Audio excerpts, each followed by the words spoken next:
They were right. My process of winning Damien over had been incredibly difficult. His parents abandoned him at a professional treatment center, leaving him at the mercy of strict discipline. When I rescued him out, I almost lost half my life. I brought Damien to an unfamiliar city, arranging psychological counseling to make him trust me. But Damien easily saw through the truth of this world. Graduating high school, he became the top student. He pulled my arm, his expression cold with self-mockery. "You're doing all this for me because you want to win me over, right?" I choked up and said, "I like you. That's my purpose." He snorted, not believing. I rested my head on his chest, muttering softly, "Damien, don't dwell on all those trivial things. I truly like you. Please don't question me like this anymore.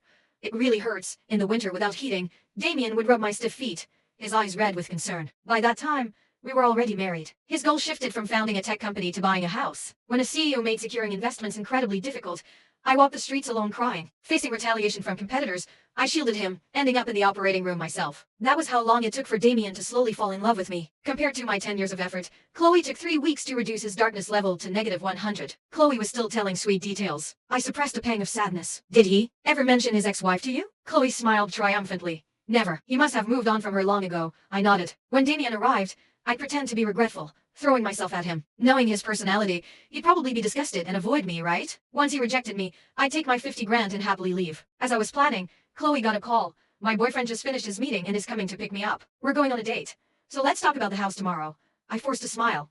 "Then I'll just go." Chloe affectionately took my arm. "Where do you live?" "I'll have my boyfriend drop you off." She was so enthusiastic that by the time I realized it, the car door was already closed. A cool, crisp pine scent permeated the air. Beside me, Chloe playfully showed Damien her manicure. He focused intently on the road, yet responded to her every word. Watching the man's striking features in the rearview mirror, I felt a momentary blur. Damien was never this patient with me. When together, he was always so insecure, waking up abruptly every night, frantically reaching for my side of the bed. I could only tiredly reassure him again and again. "I won't leave you alone. I love you.